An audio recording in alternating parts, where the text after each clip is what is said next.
Okay, we're back for another episode of Smashy Business, and we're at STEP conference right now. I'm Lubna Hamdan. And I'm Richard Fitzgerald. Good to have you back with us, Richard. Nice to be back. Well, he did an excellent job yesterday, day one of STEP, and he's going to be with us every week now. It was great to have him. You had a really good conversation with him. Yeah, we did. And you had a great conversation this morning. You had a panel about localized content. Yeah, day two of STEP on the digital stage. How has it been so far? And give us your blunt answer. What do you think of STEP this year? I think it's great. Fair play to Ray and the team. It's definitely got a startup vibe, and the Internet City people who helped put it on like that. I passed by in the afternoon yesterday and it was packed. It was quite busy. Sun is out. It's very colourful. They've got this Bauhaus theme going on with the colours, and yeah, they moved the Earth stage a bit closer to us here, the wellness stage in digital. Yeah. They've got the Step Start and they had that good panels on yesterday. I just passed by one this morning that they were talking about in raising money and the different types of terms that you use when you're in early stage. I had to get used to it. Like there's safes, there's notes, and there's a new one called KISS that I don't know what it stands for. Right. Some acronym. So it's educational for people. It's really good. We see all the booths around us here. The background noise, there's lots of startup stuff. The AI, the fintech and AI stage is probably the most buzzy one this year. Yeah. Google Cloud had a keynote yesterday where they revealed Gemini to the region, which is quite cool, like happening at STEP. So well done for STEP. It's a bit of an exclusive for them to get that. Yeah, absolutely. And they've had an exclusive of their own, STEP. They announced yesterday that you can. They're basically looking to. I don't know if it's exactly franchising or not, but you can now host STEP in your own city. A bit like TEDx, TED Talks, yeah. Yeah. So they're taking it global. How exciting is that to have something regional go global? I think it's quite innovative that STEP are doing that. It's quite cool. I know that they have looked at doing STEP in the US as well. They might do one this year. Like they've had STEP Saudi, they've done a STEP Pakistan one. So they're constantly innovating at STEP Group, and I think that would be quite cool. I'm not sure exactly how it would work, but imagine there's a restaurant or a bar in like Berlin that has a STEPs pop up, or whether it's regional, Middle Eastern founders that want to do something, or any immigrant really. I think, from knowing how the STEP brand grew and how they want to get into America, it's tapping into that immigrant mentality and immigrants do make the best founders in many ways, right? Like Elon Musk is South African, Steve Jobs' dad is Syrian, his biological father, so basically Apple is a Syrian company, obviously, right? Yeah.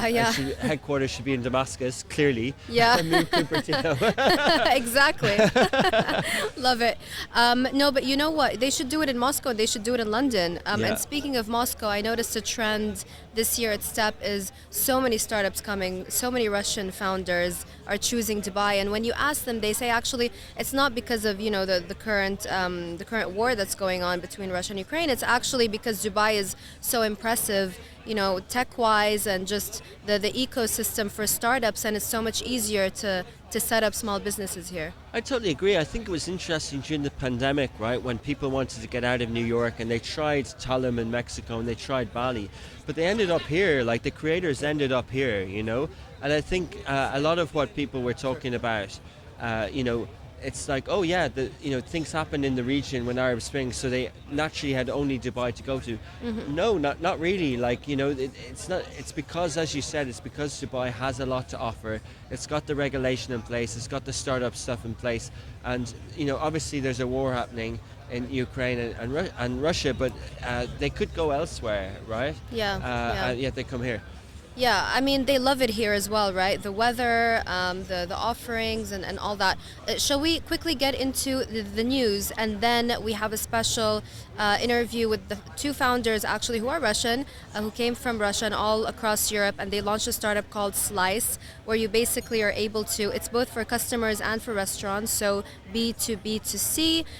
You can slice or share the bill, basically. Yeah, nice. How long does it take people to share the bill? Unless you're Arabs, then it just takes you a long time to fight over the bill, right? So it's cool. Stay tuned for that. Let's talk about BuzzFeed. Big news. BuzzFeed is selling the e-commerce and content platform for streetwear. It's pop culture. It's called Complex. They're selling it to Network for about $108 million. And it's more than BuzzFeed's own market cap, which is around 31 million. That's crazy, isn't it? And they also announced they're cutting staff by 16%. What are your thoughts on that, Richard? I love this story. It's in my wheelhouse. You know, I obsess over modern media companies, and I hope that other people care about them. But I realize that, BuzzFeed, isn't big in the region. It's not really a story that people follow too much, and it kind of had its moments, that clickbait sort of Facebook feed era, and people kind of think, is it still around? But I think what's many things interesting about BuzzFeed. Jonah Peretti is ex-Huffington Post, and he's still there. He's running it. He was determined, and love that. When the kind of 2021 SPAC, the reverse mergers were happening, and Anghami were part of that. And Anghami now are delisting because the SPACs went wrong, and the modern media companies thought that they would go public. Anghami went public at a 220 million valuation, but they thought they would go public at higher. And now they're listed, their market cap is 50, 60 million or so. And BuzzFeed went public at $1.2 billion. They raised money in 2017 at 1.5 billion valuation. And many people said that the stock markets misjudged these media companies as tech valuations, and they did. And these media companies couldn't live up to tech valuations. And the founders tried to tell a tech story sometimes. Anghami obviously is a tech story, but BuzzFeed isn't. BuzzFeed is viral videos, content, and that's what they do best. And they're still good at it. But when they went public, they dropped. Imagine going from 1.2 billion. I personally, I just looked at my Baraka app, and I think I had 5 or 6, just anecdotally, and being transparent, I think I put $5,000 or $6,000 into BuzzFeed, and it's worth $600. So it shows it's been, and that wasn't even at the highest price. It's been decimated. And your story was really good this morning that you kind of mentioned that if they don't get the stock up from 30 cents to $1 by May, they'll have to delist from the Nasdaq. And when the money was announced with OSN Plus by Kipco in Kuwait, that $50 million fee, that's to help them get off the Nasdaq. Anghami. Yeah. But what BuzzFeed have done, when they went public in the same transaction, I think the guy's name is Rich Antonelli, I'm not sure, but he founded Complex, and Complex is a sneaker thing, and their biggest asset is ComplexCon, which is a conference where all the sneakerheads go. And in BuzzFeed, they haven't released their full 2023 report yet, but they said that Q4 earnings were down in events. Yeah. Some people say that they didn't execute on the acquisition of Complex well, because they didn't understand events well, they understand video well. So now they're spinning off. They bought it for 300 million, but it was stock money, and now they're selling it for $108 million cash. Yeah. So, as you said, it's listed for 30, but could you buy it for 30? No, because the shares, right? But so now with this overnight, their shares went up, and after hours trading 137%. So they're probably, I don't know, when it markets open at 5 p.m. Dubai time today, the Nasdaq, we will see their price, and the price will probably be 80 cents, probably a bit short. And Jonah Peretti is brilliant at educating the market or getting his stock up, and he did an AI announcement 6 months ago, and it went up to $2, and it went straight back down because people looked under the hood. So I think it's really difficult to navigate these stock markets when you're talking modern media companies. Modern media companies are in a difficult phase. It's not sexy to even Lovin Dubai and our stuff. It's really hard to hire journalists to generate revenue in a modern way. And BuzzFeed are even with today's announcement, they still announced 16% staff cut on top of selling off a big business.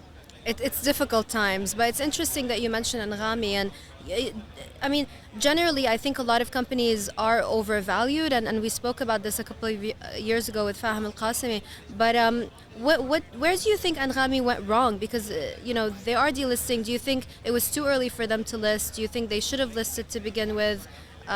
What are your thoughts on that? I don't know if Anghami went wrong. Look, I think the stock market and the readiness, 200 engineers out of Beirut listing an audio company, a tech audio company on the Nasdaq. How can we paint it to be a failure story? Right. I don't know if they went wrong, but they've been unlucky. The timing in the SPAC thing in hindsight was a mistake, but I don't know if it was their fault. There was a lot of pressure from MEP and others who invested 10 years ago in Anghami and didn't have any liquidity. So what are you going to do? You're running out of options. And the regional markets weren't ready as well. But but they had consumer cut through. Like, you pass. I remember being in Hurghada in the the east coast of Egypt and seeing Anghami flags around the place. Like, we did an event last night in Bahrain for the launch of Vox Cinemas. Love in Bahrain logos were there alongside the Anghami logo. So Anghami is synonymous with the region as a streaming service. Users know it. Did they get enough revenue from subscription? Probably not. But in time they might. Did they?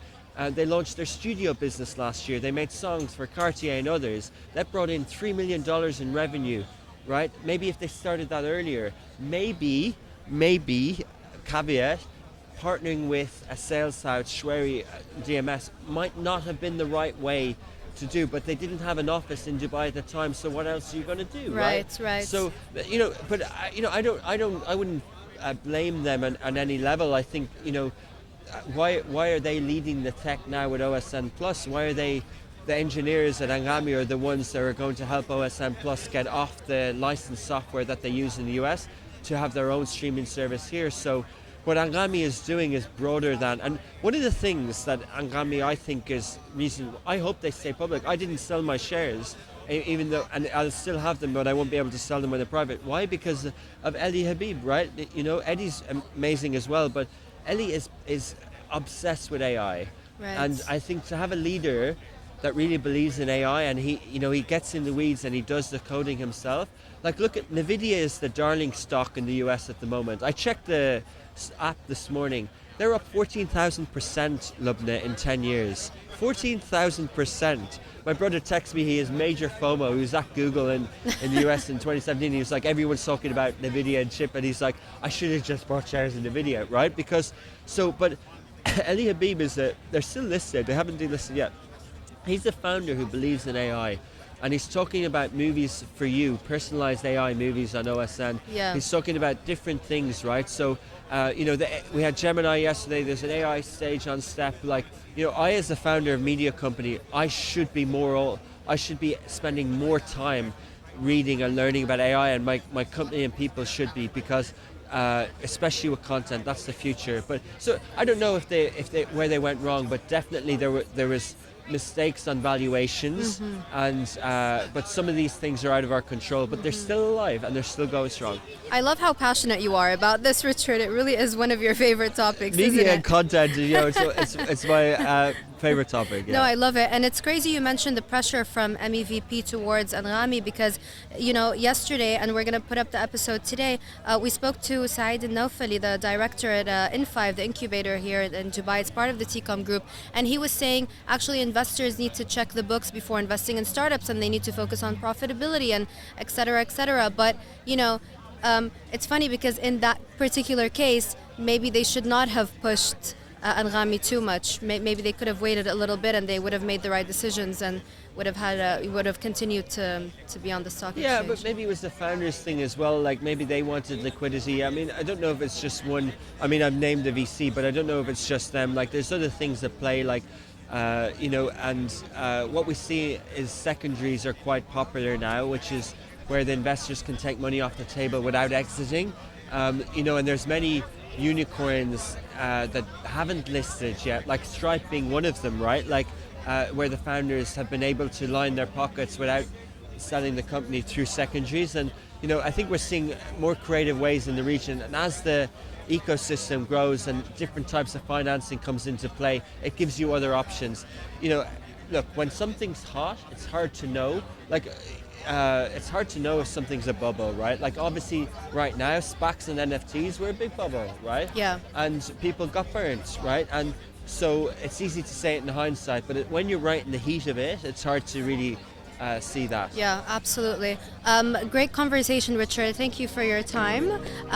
We're gonna stay tuned. We're gonna plug in the interview with the founders of Slice. It's a really interesting app.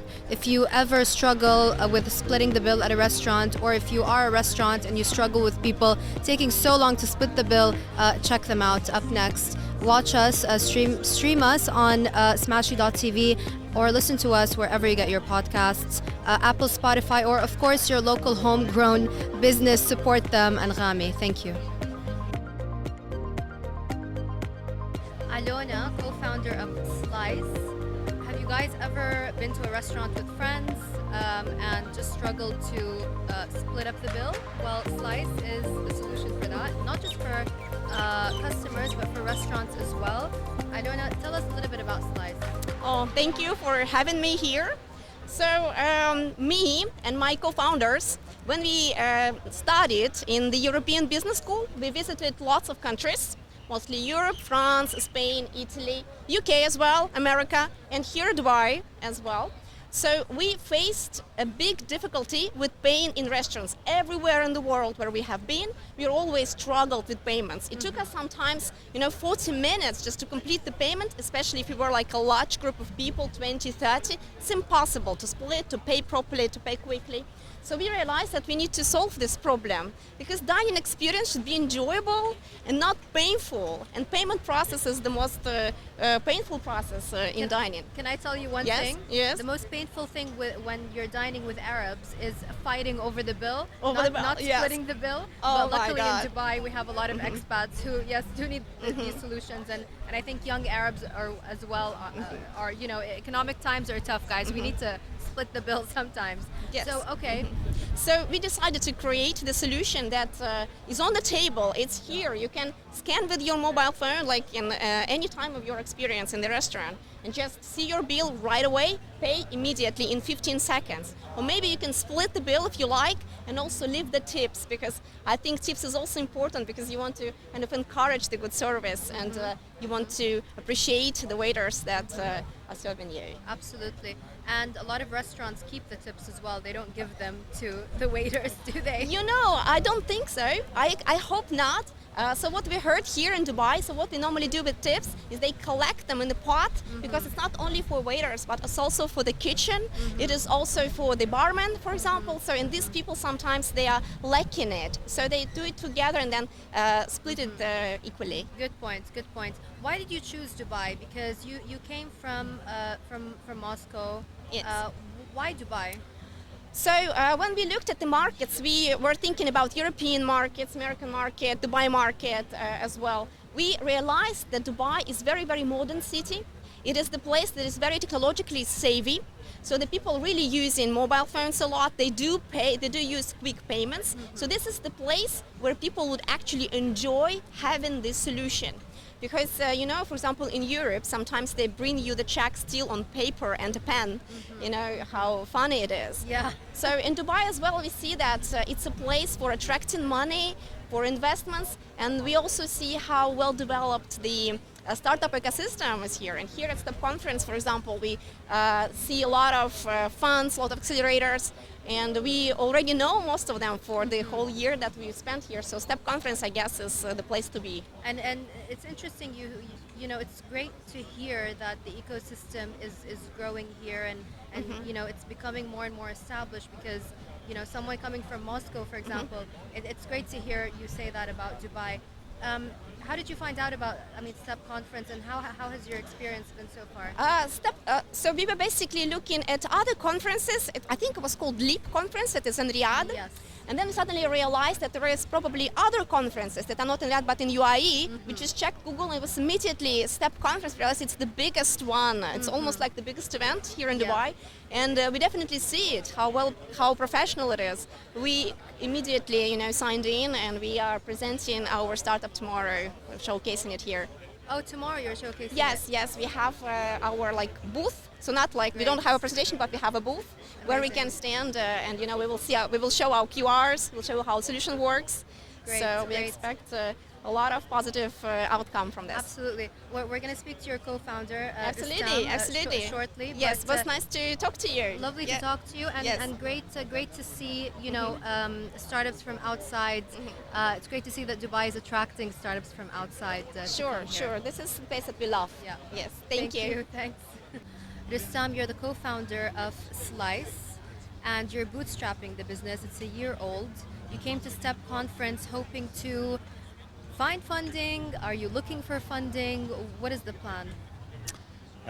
So this Step Conference is a great chance not only for startups, for investors as well. So this is a platform where we can meet and talk exchange our opinions, giving feedback.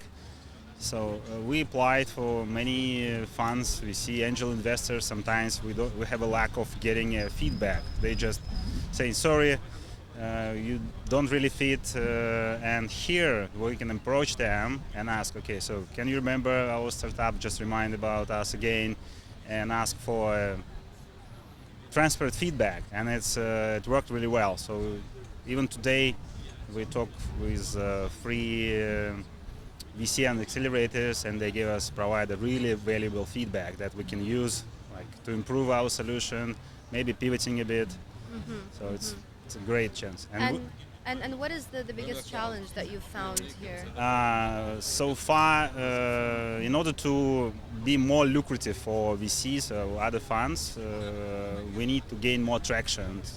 So I think that's the main feedback from their side. So we just need to validate more, find clients, just to So improve more on that. marketing as well, right? Which Right. is what we're doing right now, basically. Yeah, absolutely. Yeah. You talked a little bit about pivoting. Is there anything you would have done differently, or is there anything that you're looking to change in the business? What is the challenge when it comes to B2B and to C?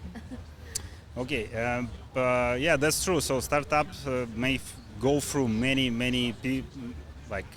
challenges, and every time you face the wall, I would say. So we approach the client, we talk to them. We think we strongly believe that here's the value, but the client eventually says, okay, no, I don't see the value for that. So you need to find a way how to pivot a bit. So or we face the main challenge for us. From the customer perspective, from the end users, I mean, for the guests of the restaurant, they see our solution as a very convenient, very valuable. So it gives them opportunity to pay quickly. But from the restaurant side, they don't see that pain at all. So as we are operating on the B2B market, so we need to actually find a valuable solution for the restaurants, not for the guests. So for now, we see that the main differentiator for us is the data. So restaurants don't have a proper data. Right. That's a great point, because we do have a data crisis, I would say, in the Middle East. Every time that you want to look for statistics, it's just so difficult to do that. So you think you're going to be focusing more on that?